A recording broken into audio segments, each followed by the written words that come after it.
Un gran saludo a nombre de la Dirección de Admisión de la Facultad de Derecho y Ciencias Políticas. Sean ustedes bienvenidos al curso propedéutico prefacultativo de la carrera de Ciencia Política y Gestión Pública de la Universidad Mayor de San Andrés. Mi nombre es Marcelo Peralta y los guiaré en la introducción a la ciencia política. La carrera de Ciencia Política es una unidad académica que se encuentra reconocida internacionalmente, habiendo sido acreditada por prestigiosas universidades del exterior como la Universidad Autónoma Nacional de México y la Universidad de Buenos Aires en el año 2019. El tema que hoy vamos a desarrollar titula La política en el Estado y está en función al libro de Joseph Vallès, Ciencia Política, una introducción.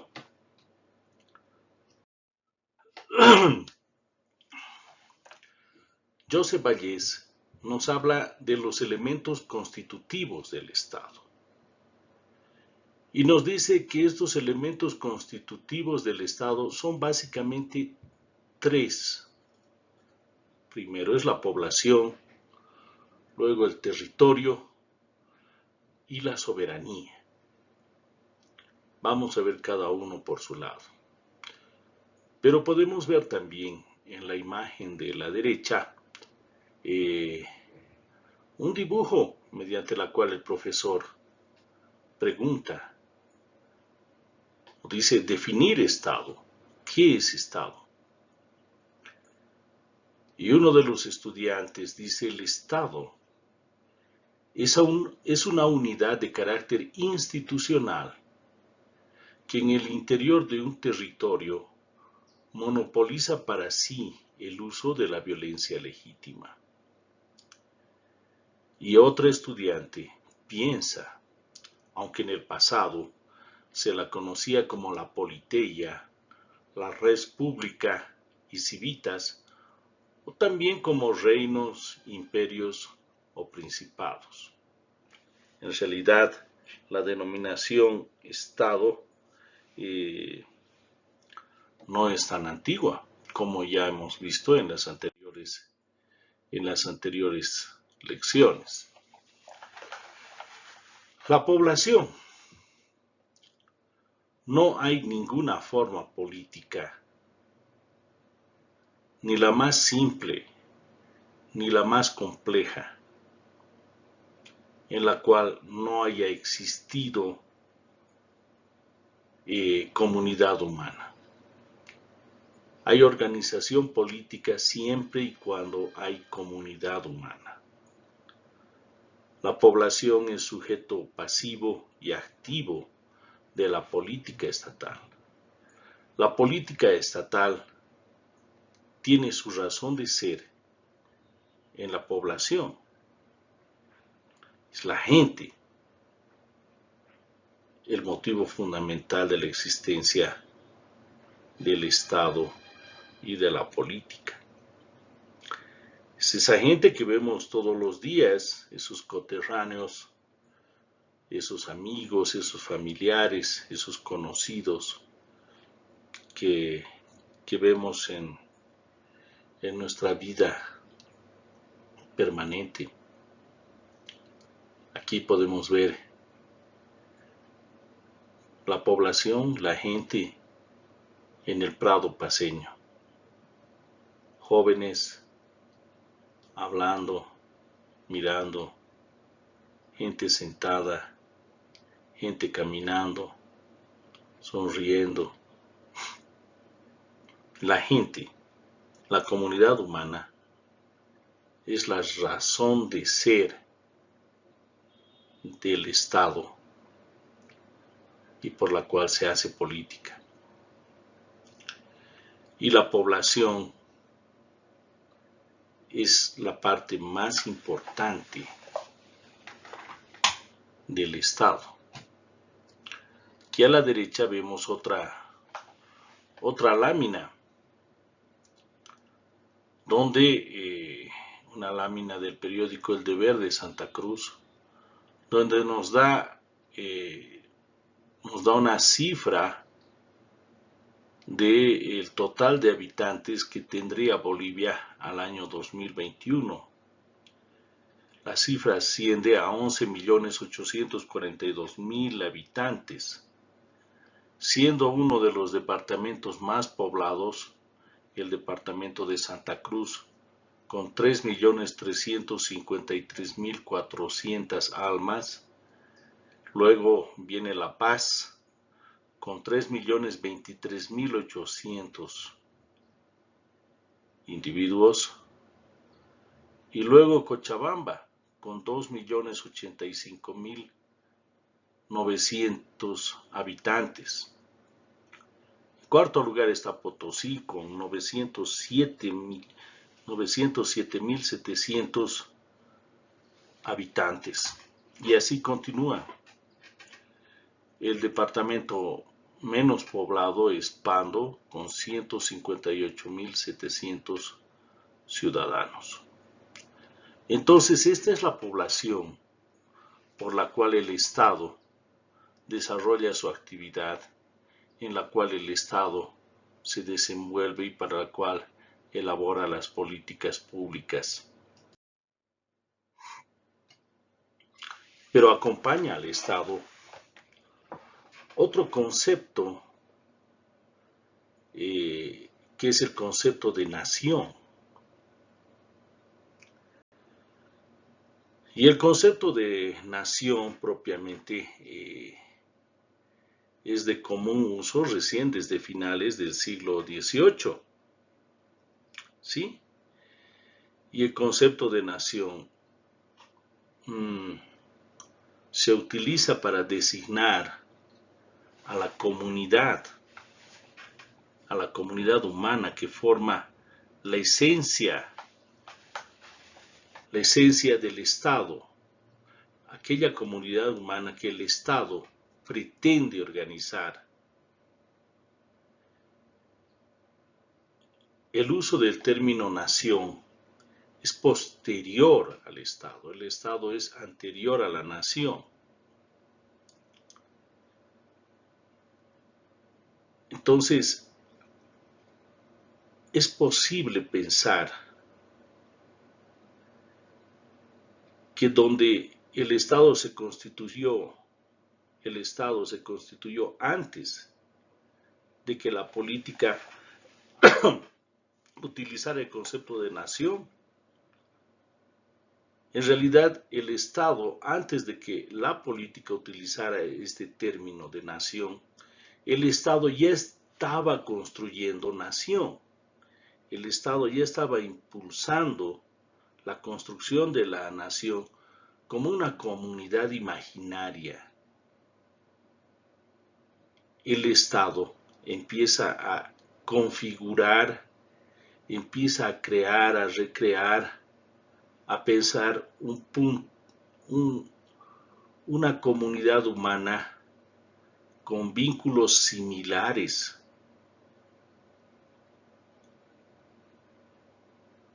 Entonces, claro, esto tiene que ver con algunas particularidades de las comunidades humanas que se encuentran al interior del Estado, ¿no? Y que, bueno, pues puede tener algunas características, como ser características étnicas, una lengua, idioma propio, valores religiosos o laicos tal vez, tradiciones folclóricas y culturales, y varias cosas que hacen a la nación propiamente. Entonces es necesario dejar en claro que la nación se va construyendo desde el mismo Estado. En esta tarea coadyuvan algunas instituciones, como la escuela pública, por ejemplo, donde nosotros desde niños asistimos para recibir instrucción, educación escolar, aprender a leer, a escribir, aprender a pronunciar bien las palabras y aprender las ciencias de las humanidades y todo ello. Entonces, por supuesto, pues que a partir de la escuela, del colegio, de la educación, se va desarrollando, construyendo la idea de nación. ¿Quién paga? ¿Quién establece un tipo de educación para todos los niños de Bolivia? Pues es el Estado a través de sus instituciones formales, como el Ministerio de Educación, por ejemplo, ¿no? Entonces, ese es un primer punto de ingreso, de entrada, de la idea de la nación construida desde el seno mismo del Estado. El Estado, a través de la educación, de la escuela, empieza a uniformizar, a homogeneizar hasta las costumbres de los niños, de los futuros adultos. Y no importa dónde estudies, cuando tú dices, este es boliviano, este señor es boliviano, estás pensando en una nación boliviana. Y claro, puede haber muchas interpretaciones sobre la nación, muchas reivindicaciones sobre la nación. Los pueblos indígenas originarios y campesinos reclaman para sí la necesidad de considerarse como una nación. Y sí, efectivamente, tienen tradiciones, tienen un idioma propio, una lengua propia, ¿no? Costumbres, organizaciones muy propias y muy originales de sí, como los aymaras, los quechuas, por ejemplo, los guaraníes, los tupis guaraníes, los mujeños, ¿no? Como podemos ver en la foto de la izquierda, ¿no? Entonces, donde hay siluetas de gente del área rural que está blandiendo, que está ondeando una bandera que es conocida como huipala y que sirve como una bandera de reivindicación étnica y de demanda de autodeterminación misma de los aymaras, ¿no? Al extremo derecho está una marcha de los indígenas del oriente que están yendo al gobierno central para que sus demandas sean aceptadas, sean consideradas y sean realizadas, ¿no? Aquí al medio tenemos dos fotografías de niños recibiendo educación escolar. Niños del colegio San Calixto recibiendo clases de aymara de una señora de Pollera. Y niños del colegio alemán, ¿no? Que no porque se llame colegio alemán son alemanes. Al contrario, ellos son nacidos en Bolivia y por lo tanto son miembros de la nación boliviana. Igual aquí los niños del colegio San Calixto y la señora profesora que les enseña el idioma aymara, ¿no? Bueno, pues es muy probable que se sienta como miembro de la nación aymara, ¿no? Entonces, ¿qué es Bolivia? Pues a raíz de esto nos preguntamos qué es Bolivia. Pero volvamos, o sea, la nación se va construyendo desde el mismo Estado, nos dice el último párrafo, ¿no? Y esta tarea la desarrolla la escuela pública, el servicio militar obligatorio. Los que han realizado su servicio militar obligatorio recuerdan que los conscriptos del altiplano son trasladados al oriente, donde hace calor, ¿no? Y los del oriente son trasladados al occidente, donde hace frío. y los bayunos son trasladados igual al oriente y a occidente, a tierras altas y a tierras bajas, ¿no? Y bueno, pues en el servicio militar obligatorio se les obliga a cantar el himno nacional, a, a amar la bandera rojo, amarillo y verde, a llevar una vida de disciplina, de respeto a la autoridad y todo ello, y los instruyen en el manejo de armas para, para defender la integridad nacional, la integridad territorial nacional, ¿no? Entonces, a partir de ahí también se difumina la idea de una nación, ¿no? La nación boliviana. Nación boliviana, la iglesia oficial, por supuesto. ¿Cuál es la iglesia oficial? Hasta hace unos 30 años, la iglesia oficial era la católica apostólica romana, la misma que era oficial desde la fundación de la República. También está la burocracia estatal, los ministerios, viceministerios, direcciones, empresas estatales y todo ello, ¿no? Todo esto son mecanismos de homogenización nacional de la comunidad. Y este fenómeno de homogenización nacional de la comunidad no es exclusivo de Bolivia, ¿no?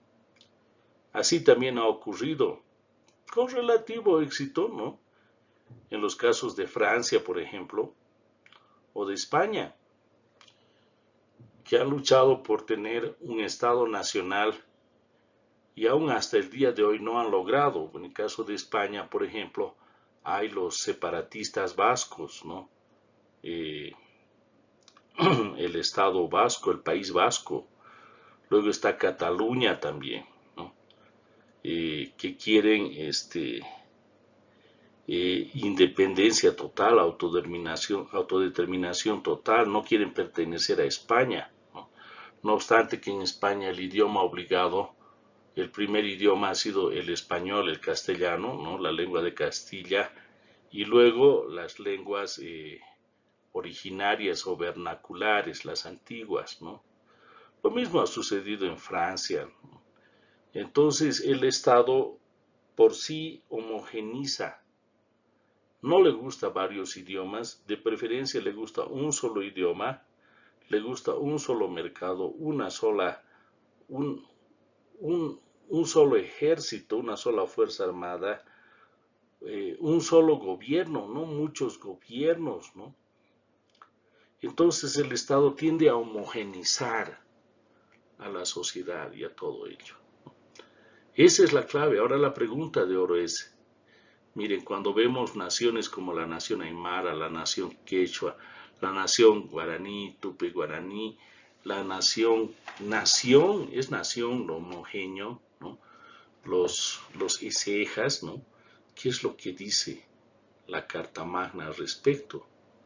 ¿No? Que hay muchas naciones al interior de la nación boliviana. Existen muchos indianistas dicen que la nación boliviana no existe, ¿no? Y podemos discrepar con ellos o podemos estar de acuerdo, pero ¿qué son pues? O sea, los que no hablamos aymara, ¿no? Y estamos aprendiendo en colegio, ¿somos aymaras, somos quechuas o somos bolivianos? ¿Ve? No porque hables inglés, francés, alemán o bielorruso, no eres boliviano. Si has nacido en Bolivia, ya eres boliviano. Puedes reivindicar el carácter étnico de tus antepasados y bueno, pues difundirlos en la comunidad de la nación grande. Claro que sí. Pero es una construcción artificial esto de la nación. Y es aún muy polémico. ¿Existe realmente la nación boliviana? Estos niños del colegio alemán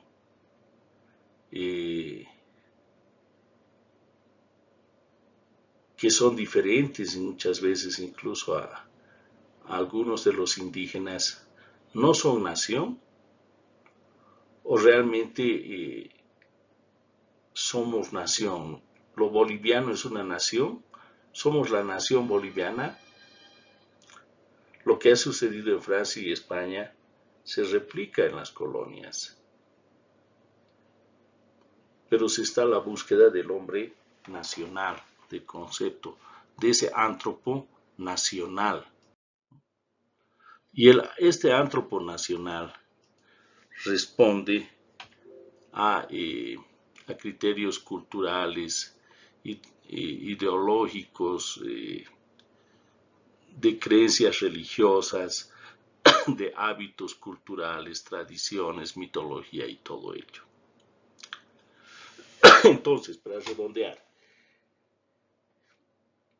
el Estado es anterior a la nación y la nación es una construcción estatal, la mayoría de los casos. Pero hay otros casos donde se nos dice que hay estados sin nación. Perdón, hay naciones sin estado. Y eso es verdad. Por ejemplo, los judíos, ¿no? Los israelitas, reconocen en su norma fundamental, en su constitución, que los judíos están en todo el mundo, los israelitas están en todo el mundo, y que mantienen sus tradiciones, sus creencias, su religión y todo ello. Y por eso, no obstante que hayan nacido en los Estados Unidos, en la Argentina o en Bolivia, ¿no? Ellos son parte de la nación de Israel, no obstante que hayan nacido ahí. Entonces tiene que ver con un sentimiento y un sentido de pertenencia, ¿no? Somos una nación sin Estado, te dicen, ¿no? Y lo mismo sucede en la actualidad. O sea, hay bolsones donde hay muchas naciones y bueno, pues tienen problemas con la nación hegemonizadora y homogenizante, como por ejemplo puede ser la nación española, pero es una nación española que no se encuentra en España, sino que se encuentra en América y particularmente en América del Sur o en Bolivia con mayor precisión. Entonces, ¿qué hace? Pues que seas menos boliviano y que seas más judío, digamos, ¿no? Tiene que ver con tus creencias. Pero de todos modos, lo que reivindica al Estado después de la población es la necesidad de establecer límites definidos, tener territorio. Entonces, así como ninguna forma política ha podido prescindir de la población, ¿no ve? Hay algunas agrupaciones que sí lo hicieron, antiguas, durante siglos precedentes, antes, ¿no? Y eran agrupaciones nómadas, clanes, tribus, ¿no? Que no tenían referencias espaciales, o sea, no sabrían dónde es la frontera de Bolivia y dónde empieza y dónde termina, ¿no? Y su relación con el Brasil, digamos, ¿no? O con el Paraguay, o con la Argentina, con Chile, con Perú. Pero es necesario, o sea, el territorio es necesario que sea bien delimitado para que el Estado pueda desarrollarse en el interior de algo concreto y de algo objetivo, como es el territorio, ¿no ve? Como dice aquí, eh,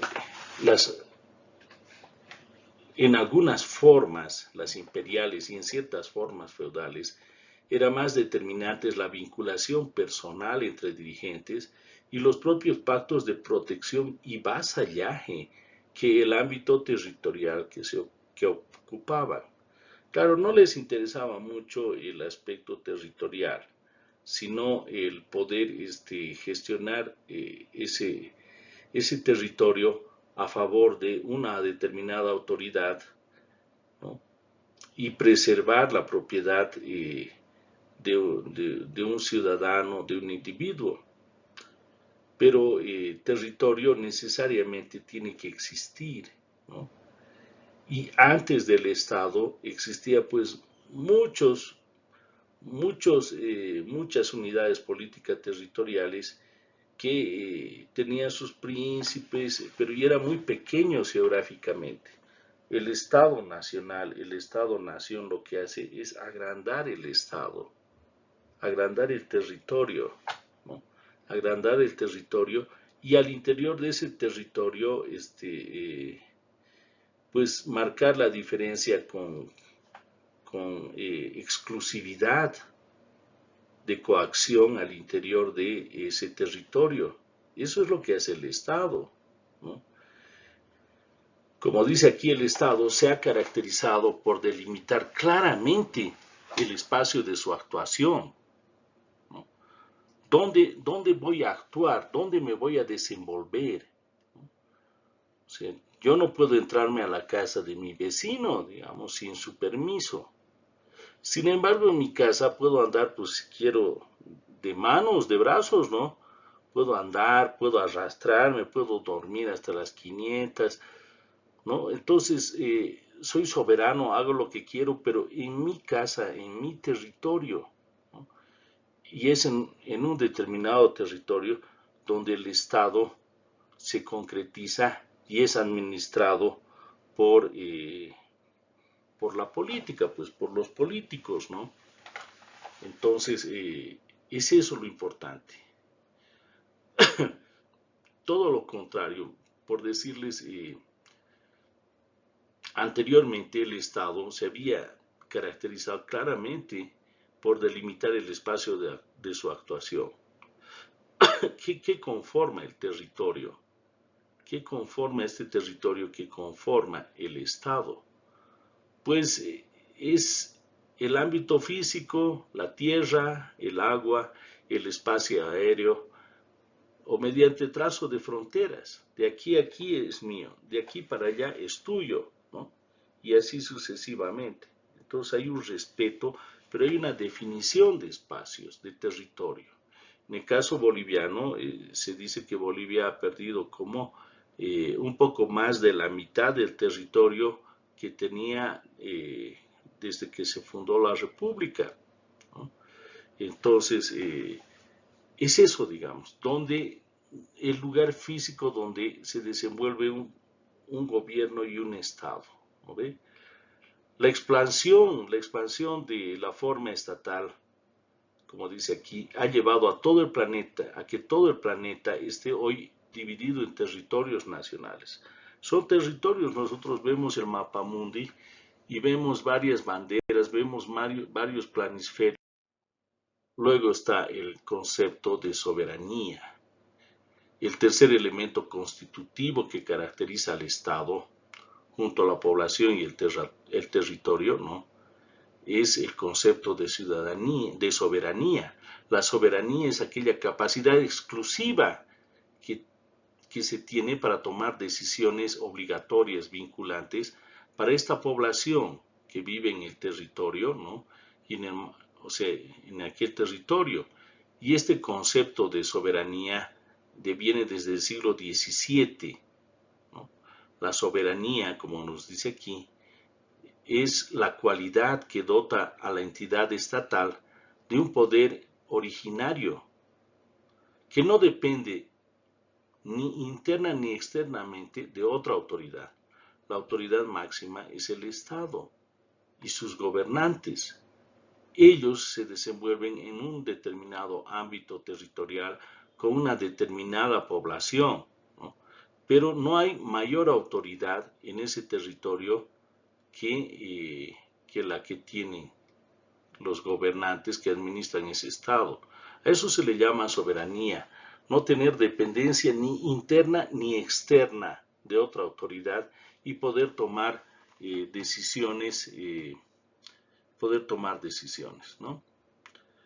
Eh, Ecuador, Etiopía, España y Estados Unidos, si bien son países muy diferentes, uno está en África, otro en Sudamérica, otro está en Europa y el otro está en América del Norte, ¿no?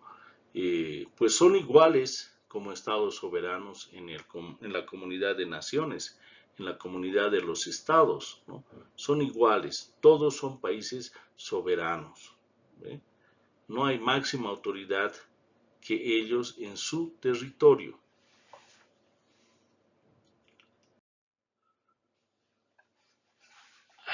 A ver, entonces, ¿cómo se afecta la soberanía? ¿Cómo se afecta esta autoridad que bueno, pues desarrolla el Estado, ¿no? Esta autoridad máxima en un determinado territorio y para una determinada población al interior de ese territorio. Pues se reduce la soberanía básicamente a partir del desarrollo de otras, de otros actores políticos que trabajan en el orden internacional, en la comunidad internacional, ¿no? Entonces, la soberanía es afectada pues por las intervenciones militares, digamos, ¿no? La acción del Fondo Monetario Internacional o de las grandes empresas, ¿no? Como Texaco, con todas esas ellas, ¿no? La Standard Oil, la Gulf, ¿no? Son grandes empresas transnacionales, financieras o industriales que también afectan a la capacidad de decisión del Estado. Entonces el Estado de pronto se ve limitado en su accionar soberano por intervenciones militares. En las fotografías de la presente lámina podemos ver al ejército rojo de la Unión Soviética, de la ex Unión Soviética, actual Rusia, ¿no? Invadiendo Afganistán, ¿no? Hace casi 30 años, ¿no? Y a la derecha podemos ver marines de los Estados Unidos, ¿no? Que se encuentran en Afganistán y están partiendo a su país porque no han podido soportar la intensidad y durabilidad de la guerra en Afganistán. Entonces, es como si hubiera un empate técnico. Sin embargo, por día que pasa le cuesta millones a los Estados Unidos. Entonces, prefiere llevarse a sus militares a otro lado y reducir un foco de tensión, un foco de conflicto como lo era Afganistán, ¿no? Pero la intervención militar, claro que reduce la soberanía de los estados, así como las grandes empresas transnacionales, ¿no? Ahí uno se puede dar cuenta con muchos ejemplos, ¿no ve? La soberanía también se ve afectada por, eh, por la injerencia internacional, ¿no? Eh, y claro, la normativa de carácter internacional, por ejemplo, justifica, ¿no? La injerencia de algunas ONGs transnacionales o de algunos países, ¿no? En un determinado país, en un determinado estado, eh, como el derecho humanitario, digamos, ¿no? De asistir y de dar auxilio a la hambruna, a la sequía que sufren las poblaciones, digamos, ¿no? Entonces, de eso se trata. En la foto de la izquierda, ¿no? Podemos ver eh, pues un ave carroñera, creo que es un buitre, ¿no? Que está observando a una niña que está desnutrida y que nadie la ayuda, pues, ¿no? Entonces ya está a punto de morir la niña y recién el ave va a ir y va a comer, o sea, estos animalitos, estas aves no atacan al ser humano de forma directa, sino solo cuando están muertos, al igual que otros animales. Digamos, ¿no? Los buitres esperan a que esté muerto, el cuerpo esté inerte y recién van y se lo comen, completando un circuito de vida, ¿no? De etapas de vida. ¿Qué es pues la injerencia humanitaria, ¿no?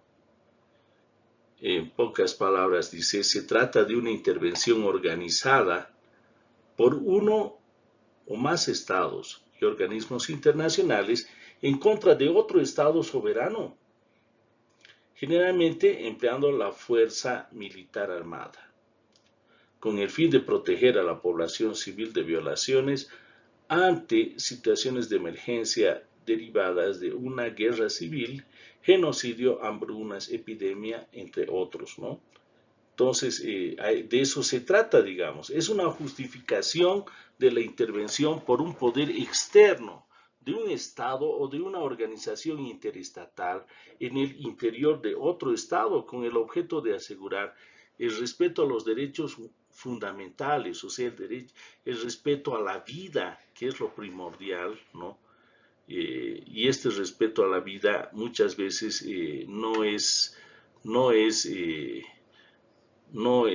no es porque el gobierno de turno está haciendo lo correcto, digamos, ¿no? Sino que no encuentra alternativas de solución. Entonces la comunidad internacional, desde la ONU, en reuniones de los países más desarrollados, con poder de veto, lo que hacen es intervenir militarmente para brindar socorro a estas poblaciones que se encuentran en un determinado territorio y que a raíz de esa intervención vulneran la soberanía de ese país, ¿no ve? Y hay muchos casos como esos actualmente, ¿no?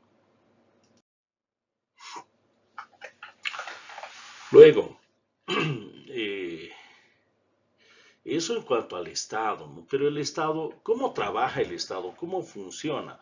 O sea, el Estado es una construcción artificial, pues que se ha empezado a diseñar desde el siglo XV, ¿no? En adelante, ¿no?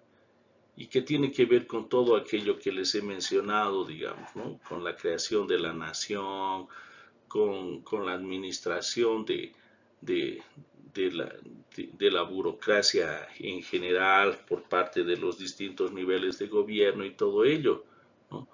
Pero tiene que trabajar a través de algunos mecanismos, digamos, ¿no?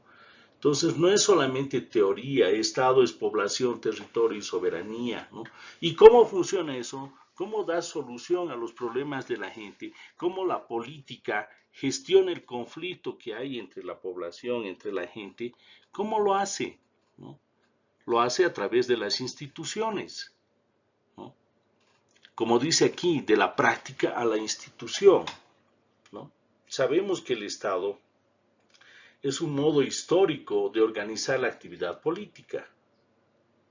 O sea, la actividad política se organiza a través del Estado, que se caracteriza por una fuerte tendencia a la institucionalización. El Estado, pues, toma cuerpo en una serie de instituciones. ¿Cuáles son las instituciones del Estado?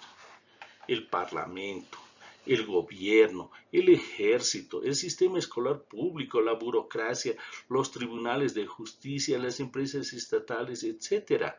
Todo eso ordena, organiza a la sociedad, ¿no? Y le da un sentido al accionar del Estado. En la imagen podemos ver, por ejemplo, el Parlamento boliviano, la Asamblea Legislativa Plurinacional de Bolivia y su nuevo edificio, digamos. Es una institucionalización. La construcción del Palacio Legislativo, ¿no? Es la búsqueda de institucionalización de la democracia a través de la división de poderes que Montesquieu, Luc, Rousseau y todos ellos plantearon, ¿no? La institucionalización del ente legislativo es un esfuerzo para luchar contra las monocracias, contra las dictaduras, ¿no? Y busca un cuerpo de representantes del pueblo que puedan deliberar las leyes al interior de este Parlamento, tal como deliberaban las leyes, los proyectos de ley, las iniciativas legislativas en la eclesía griega ateniense, ¿no? Y la construcción de este palacio legislativo pues es de principios de 1900, ¿no? Decimonónico. Pero la revolución democrática y cultural del movimiento al socialismo ha buscado seguir institucionalizando la democracia y el orden, ¿no? A través de ampliar el edificio de la Asamblea Legislativa. Como ven, en la parte de atrás del Palacio Legislativo se ha construido un edificio muy coqueto, muy bonito, ¿no? Donde se amplía la superficie para que los diputados, los senadores y toda la burocracia que hace a la Asamblea Legislativa Plurinacional pueda desarrollar sus actividades. Entonces hay alguien que tiene que hacer las leyes, que tiene que estudiar las leyes, que tiene que proponer, estudiar las leyes, analizar las leyes, considerarla, reformularla, enriquecerla, ¿no? Y aprobarla, ¿no? Sancionar leyes. Ese es el ámbito del Parlamento, por ejemplo. O el gobierno, ¿no? Representado por el partido que ha ganado las elecciones nacionales, ¿no? El gobierno central. En este caso, el movimiento al socialismo a través del actual presidente Luis Arce Catacora. Luis Arce Catacora, debo informarles que durante mucho tiempo ha sido profesor de nuestra querida carrera de Ciencia Política y Gestión Pública, ¿no? Un excelente docente, economista, y bueno, pues se fue de la carrera porque sacó una beca a Inglaterra y bueno, ahora tenemos la posibilidad de verlo presidente, independientemente de nuestros gustos o disgustos en torno a la ideología que profesa o que nosotros profesamos, ¿no? Independientemente, él es la máxima autoridad del pueblo boliviano. Es la autoridad formal, es quien gobierna, ¿no? Entonces, esta es una institución también. La presidencia es una institución, el parlamento es una institución. Luego está la educación, ¿no? La educación es otra forma de institución, donde los hábitos tienen que ver con aspectos comunes y repetitivos en el día a día que hace la sociedad. En este caso, los niños van a la escuela, al colegio, a las unidades educativas y reciben una educación estándar, homogeneizadora desde el Estado y a través del gobierno. Entonces los niños ahí empiezan a conocer su país, a conocer cómo se organiza, empiezan a desarrollar un sentimiento nacional, un sentimiento de país, una referencia de país, ¿no? Ahí podemos ver a los escolares con su bandera boliviana, ¿no? También otra de las instituciones más importantes tiene que ver pues con las Fuerzas Armadas, ¿no? Como la foto inferior izquierda de la presente lámina, ¿no? Las Fuerzas Armadas también pues es una institución del Estado, ¿no? Que está regulado su accionar institucional a través de la Constitución Política del Estado. Todo tiene que ver con la Constitución Política del Estado. En realidad la Constitución Política del Estado, ¿no? Tiene que ver con la regularización de las instituciones que gobiernan y ordenan la actividad social, la actividad de la gente, la actividad de la población en un determinado ámbito territorial, en un determinado territorio. De eso se trata, igual la justicia y todo ello. Entonces, ¿cómo funciona el Estado? El Estado funciona. ¿El Estado para qué sirve? El Estado sirve para regular el conflicto social, para solucionar los conflictos, para gestionar el conflicto. ¿En vistas de qué? Del bien común. ¿Qué busca? El bien común de la sociedad, de la población. ¿Ve?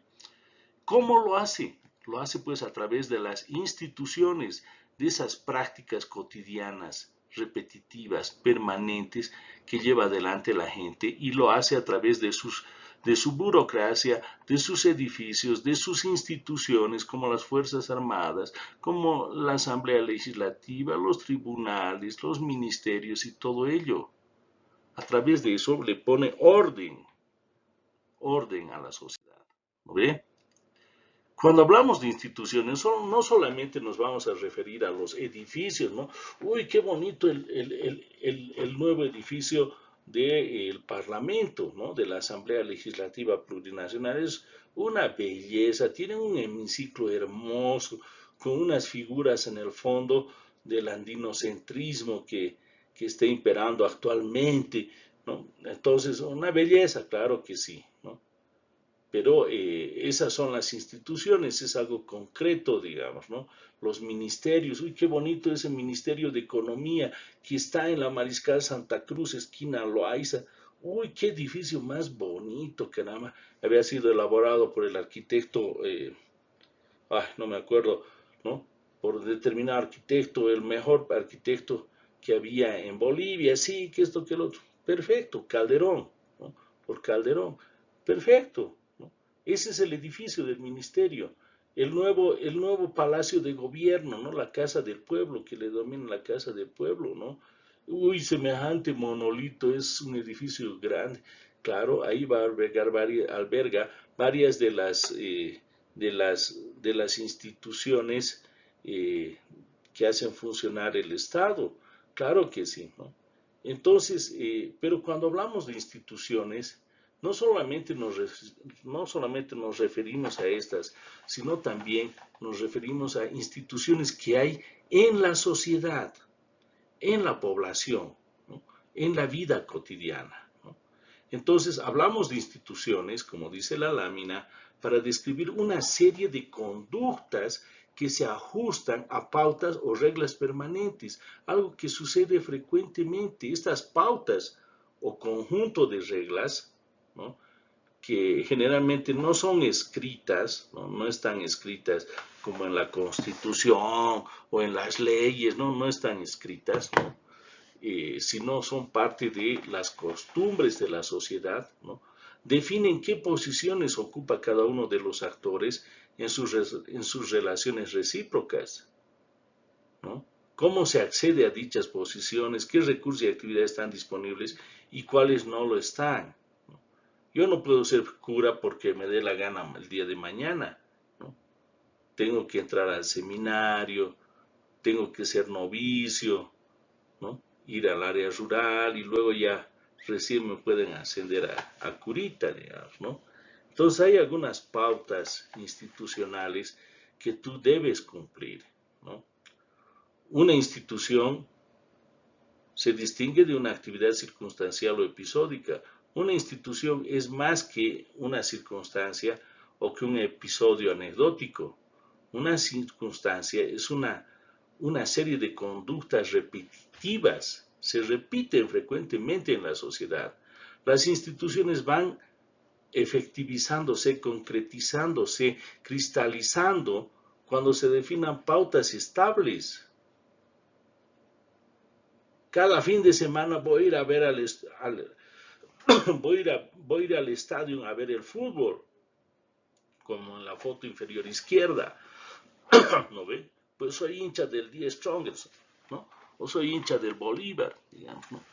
Pero me encanta el fútbol, entonces cada fin de semana, cada domingo o sábado, yo me voy al estadio, me reúno con mis amigos, somos parte de la barra brava y vamos a hacerle barra poderoso Strongest, ¿ve? Ahí está, ¿no? Entonces, también estas instituciones tienen que ver pues con algunas costumbres que tenemos, ¿no? Particularmente los bolivianos. Y en el área, en La Paz, por ejemplo, que es donde pasamos clases, donde vivimos, ¿no? Hay algunas instituciones de la sociedad, por ejemplo, como el martes de Chaya. Te has comprado tu auto, te has comprado tu micro, te has comprado tu casa, te has comprado tu computadora y de pronto hay la costumbre de chayar.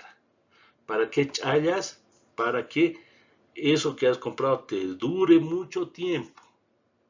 ¿no ve? Para que te dure mucho tiempo, o sea, le das cariño, ¿no? Es algo subjetivo tuyo, ¿no? Le das cariño a aquello que has adquirido y que estás comprando, o que ya has comprado, mejor dicho, ¿no ve? Esa es una pauta permanente, ¿no? O regla permanente, y es una institución en el pueblo boliviano, pero particularmente en Occidente y en La Paz, ¿no? Ah, me compré mi autito, estoy yendo a Copacabana, ahí voy a hallar. Oh, y lo va a bendecir el curita de la iglesia, ¿no? La mamita de Copacabana. Depende qué creencia profeses, ¿no? Los protestantes, los evangélicos, no creen pues en esto y no lo van a hacer. Tienen otro tipo de pautas de conducta, otras reglas de conducta, ¿no ve? No, yo he recibido, yo me he comprado mi autito por la gracia de Dios y le agradezco. Voy a ayunar este fin de semana, voy a ayunar en agradecimiento. ¿No ve? Cada ámbito tiene sus instituciones. El ayuno, por ejemplo, es una institución. Una vez al mes debes ayunar, te sugieren y recomiendan los evangélicos. ¿Para qué? Para que tu cuerpo descanse y se limpie. Solo agüita puedes tomar durante ese día. Y listo, entonces no comer nada y tu cuerpo descansa y se renueva. Esa es la idea, digamos, ¿no? Hay otras pautas sociales, por ejemplo, me he casado. Sí, me he casado. Tengo que ir a pasear, pues tengo que cruzar el puente de las Américas con la novia. Tengo que alzarla. Me tienen que acompañar mis padrinos y mi familia atrás. Pero tengo que cruzar siempre el puente de las Américas. Voy a tomar mi champancito. Si ustedes se van un sábado por el puente de las Américas o por los Trillizos, van a ver, a la fila de novios cruzando al otro lado. Al otro lado están garzones esperando con su champán, toman ahí, brindan mirando al Illimani, ¿no? Antes no existía, pues no siempre había el puente de las Américas ni los puentes trillizos, pero de pronto, ¿no? Esta práctica se ha vuelto casi como una regla, como algo permanente, es una pauta de comportamiento permanente. Entonces te casas, ahí ya tienes que ir, pues tienes que cruzar el puente de las Américas, si no vas a tener mala suerte, te dicen, ¿no? Entonces, como soy medio supersticioso o no quiero tener problemas con las creencias, con las cosas que no conozco, lo hago nomás, ¿no? Entonces me vas a tener cruzando con mi flamante esposa el puente de las Américas, ¿no? O los trillizos, digamos, ¿no? Ya se ha vuelto eso, una normalidad, y es común. Filas de novios cruzando, ¿no? O también cuando llega el mes de agosto, ¿no? El mes de agosto que ya ha pasado, llega el mes de agosto y toda la gente, particularmente en Occidente, sabe que es el mes de la Pachamama, donde hay que hacerle ofrendas a la Pachamama para que nos vaya bien. ¿Sí? En esta foto inferior derecha podemos ver a docentes de la UNSA, ¿no? Donde se encuentra el suscrito, ¿no? Con el extinto gran amigo licenciado Iván Miranda, ¿no? Cuando fuimos a la cumbre a quemar una mesita, ¿no? En ofrenda a la Pachamama. Tiene que ver con las pautas culturales de creencias y de respeto ancestral que hemos heredado, ¿no? No necesitas ser indígena para llevar adelante estas prácticas, porque tú las puedes crees, las respetas y las reproduces. Son pautas de comportamiento social estas instituciones, ¿no? Agosto dedicado a la Pachamama, ¿no? Hacer ofrendas a la Pachamama, pues es algo normal en Occidente. No sé cómo será en el Oriente, pero ahí todos, generalmente de una u otra forma, hacen sus ofrendas a la Pachamama, ¿no? Entonces, estas láminas que tienen ustedes aquí, estas fotos, te develan pues la importancia de las instituciones en la vida de la sociedad y cómo el Estado empieza a regular no solamente estas pautas sociales de convivencia social, sino también a regular la conducta de la gente, la vida de la gente a través de sus instituciones y particularmente de la ley, ¿no? De eso se trata. Y finalmente están pues las reglas del juego, ¿no? O sea, cómo se manifiesta la institución, esas pautas permanentes, ¿no? Y no circunstanciales, es a través de la ley de leyes, de la Carta Magna o Constitución Política del Estado, como dice aquí, la Constitución Política del Estado. Aquí están las instituciones que hacen al Estado, ¿no? A ver, vamos a leer esto. Es en la Constitución, en esta ley de leyes, donde aparecen las reglas, ¿no?, que señalan el campo de juego de las instituciones. El campo de juego de las instituciones del Estado y sus relaciones recíprocas. La Constitución, llamada también Pacto Social, ¿no?, deriva de una dinámica política e histórica. Por ejemplo, la nueva Constitución Política del Estado, bueno, ya no es nueva, ya tiene más de 10 años, ¿no? La Constitución Política, la actual Constitución Política del Estado, tiene un proceso histórico relativamente largo, ¿no? Entonces, y tortuoso a veces, hasta violento, ¿no? Miren, a ver, el 6 de marzo del 2006, según esta lámina, el presidente de entonces, Evo Morales, convoca mediante ley especial a la Asamblea Constituyente. 2 de julio de 2006, Bolivia elige a 255 constituyentes a través del voto popular. 255 constituyentes que van a redactar, que redactaron ya la Constitución en actual vigencia, ¿no? Redactan una Constitución, 255 constituyentes. El 6 de agosto de 2006 se instala la Asamblea Constituyente en Sucre, en el Teatro Mariscal, ¿okay?, para que sesione durante un año. O sea, les da un año a los constituyentes para que puedan elaborar una constitución, ¿okay? El 24 de noviembre de 2007, o sea, un año después ya tenía que estar la Constitución, ¿no? El 24 de noviembre de 2007, la nueva Constitución Política del Estado se aprobó en grande en el cuartel de la Glorieta en medio de enfrentamientos. De pronto, el espíritu de la norma del constituyente no fue del agrado de algunos sectores de la población, ¿no?, de la sociedad civil y tampoco de la sociedad política, y de pronto se vuelve violento porque hay algunos que aprueban, otros que rechazan, ¿no? Eso es el 2007, 24 de noviembre, miren, el 9 de diciembre de 2007 se aprueba la nueva Constitución Política de Estado, se aprueba en detalle en la ciudad de Oruro, se celebró con una fiesta, dice, ¿no? En noviembre se aprobó en grande en un cuartel, ya no en el Teatro Gran Mariscal de Sucre, sino se van a un cuartel a deliberar y ahí aprueban en grande el proyecto de nueva constitución. Luego se escapan de Sucre, primero se escapan de la ciudad, luego se van a la Glorieta, que es un cuartel cerca a Sucre, luego ahí aprueban en grande, luego se van a Oruro, ¿no?, y en Oruro aprueban en detalle. Ya está lista la Constitución, aprobada en grande y en detalle, ¿no?, pero no ha sido sancionada todavía. El 14 de diciembre de 2007, la directiva de la Asamblea Constituyente presentó el proyecto de la nueva Constitución al presidente nato del Congreso, o sea, al vicepresidente, que entonces era García Linera, ¿no? Le presentan el proyecto de nueva Constitución Política del Estado, ¿no ve? O sea, la Constitución tiene una historia.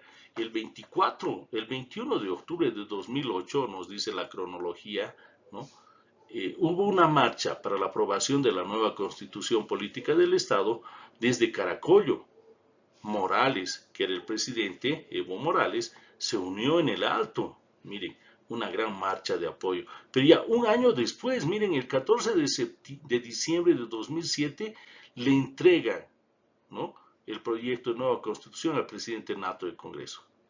El 21 de octubre de 2008, o sea, casi un año después, ¿no?, aún no se ha aprobado la constitución. Hubo una marcha para la aprobación de la nueva constitución. El 24 de octubre acaban los acuerdos políticos en el Congreso. Se hacen 150 ajustes, 150 ajustes, 70 ajustes de fondo, o sea, muy importantes, y el resto, los otros 80, eran ajustes de forma nada más. Pero ¿cuáles eran estos ajustes de fondo? Habría que revisar la historia, que son como 10 tomos gigantes, ¿no?, de la historia de la Constitución Política del Estado, de la actual Constitución Política del Estado. ¿Cuáles han sido esas reformas de fondo que se han realizado? ¿Quiénes la han realizado? Pues no la han realizado los constituyentes, lo han realizado los congresistas de entonces. Y el 25 de enero, luego de los acuerdos políticos ya entre los jefes de partidos políticos de la oposición y el oficialismo, ¿no?, se aprueban, se hacen acuerdos. El 25 de enero se aprueba la nueva constitución a través de un referendo popular y el 9 de febrero el presidente Evo Morales promulga la nueva constitución política del Estado en la ciudad de El Alto, ¿no? Entonces vemos que esta constitución, este nuevo pacto social, ¿no?, tiene una historia que no siempre es, pues, de buenas a primeras, digamos, ¿no? Entonces, y hay algunas incoherencias incluso legales ahí, pero bueno, los constitucionalistas nos van a interpretar de la forma en que solo ellos saben, ¿no? Entonces, ¿pero qué es? La Constitución es un pacto social y deriva de una dinámica política histórica, tal como la hemos señalado en la lámina que está aquí al lado. La Constitución establece reglas básicas que afectan a 3 dimensiones de la estructura política estatal. 1. La configuración de cada una de las instituciones. ¿De qué elementos se componen? ¿Cómo actúan? ¿Con qué recursos cuentan? ¿Y quién las gestiona? ¿No ve? ¿Qué instituciones tiene? Y aquí está, el modelo del Estado. A ver, ¿qué instituciones tiene, pues? ¿No? Porque tiene varias instituciones, ¿no? Y tiene derechos más, ¿no?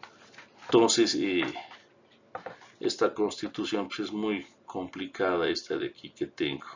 La otra es más sencillita, pero te dice, por ejemplo, para acceder a la candidatura a la presidencia o la vicepresidencia, que son instituciones, se requiere cumplir con las condiciones generales de acceso al servicio público, contar con 30 años de edad cumplidos al día de elección y haber residido de forma permanente en el país al menos 5 años inmediatamente anteriores a la elección, ¿no? Otro, fronteras del Estado, los tratados, distribución y competencias, las competencias de las autoridades, ¿no? O sea, la relación recíproca ya entre las instituciones. 2, la relación recíproca entre estas mismas instituciones, cómo se reparten diferentes funciones políticas, en qué aspectos colaboran, cómo resuelven las discrepancias, etcétera, tiene que ver con la división de poderes que don Charles Louis de Secondat, barón de la Brede y Montesquieu, nos hablaba, división de poderes, ¿no?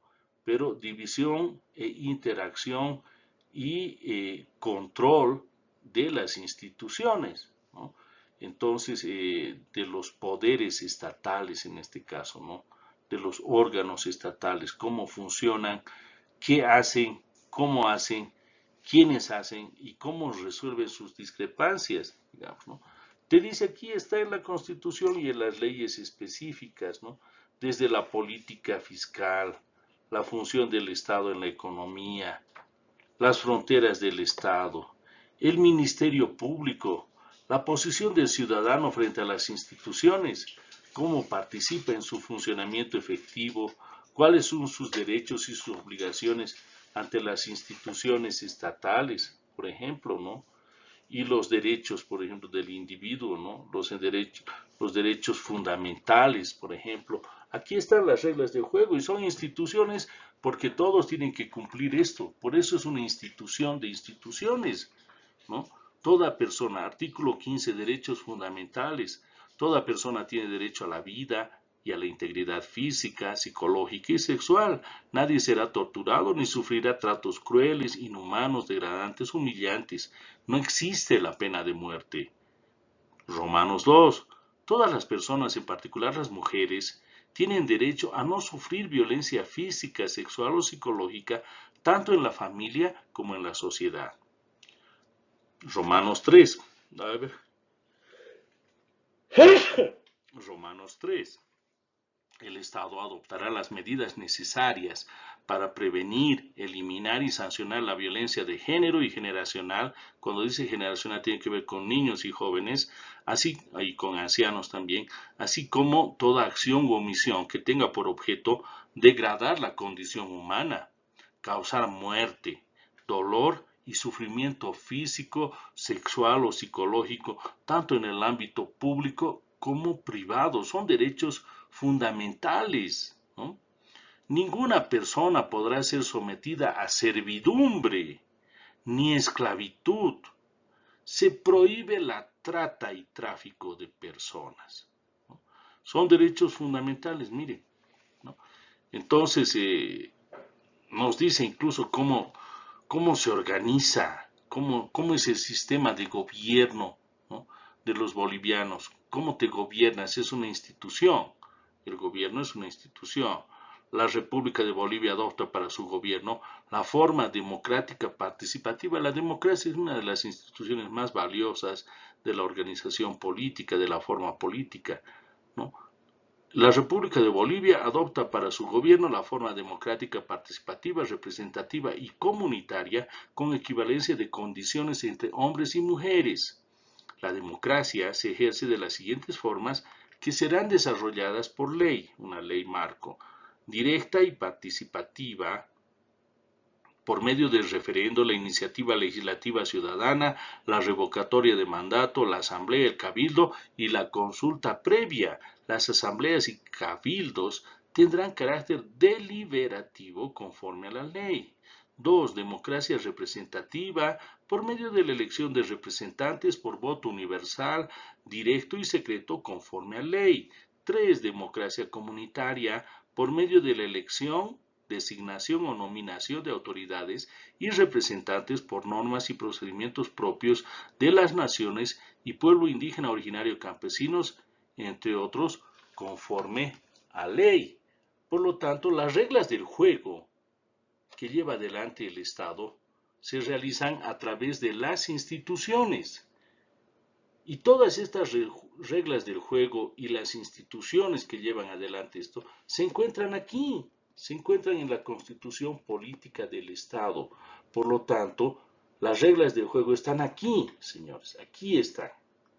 Aquí están nuestros derechos, nuestras obligaciones, los poderes, la división de poderes, las funciones de los poderes, cuántos años debe gobernar un presidente, un vicepresidente, qué sucede si muere, si se enferma, qué sucede si un Estado invade la soberanía nacional y ¿no? Nuestros convenios internacionales, todo está aquí. Las reglas del juego que gobiernan la sociedad, que ordenan la sociedad a través del Estado, están en la Constitución Política del Estado y es aquello que debemos observar. Básicamente, esta es la lección que Joseph Vallès nos ha dado en estos temas que hoy hemos abordado. Quiero agradecerles por su atención y bueno, pues con esto nos vemos en la próxima clase. Gracias.